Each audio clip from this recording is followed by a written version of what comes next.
Hello everyone. Today we talk about how to fix the app of DramaBox. We will go to settings. Then we click on apps.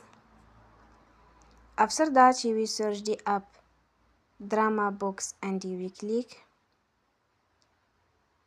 Then you will on for stop.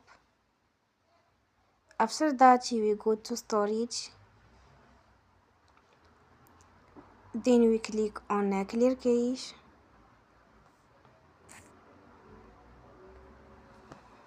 In the end, you will turn off your Wi-Fi and you will turn again. Don't forget to support us by like and subscribe.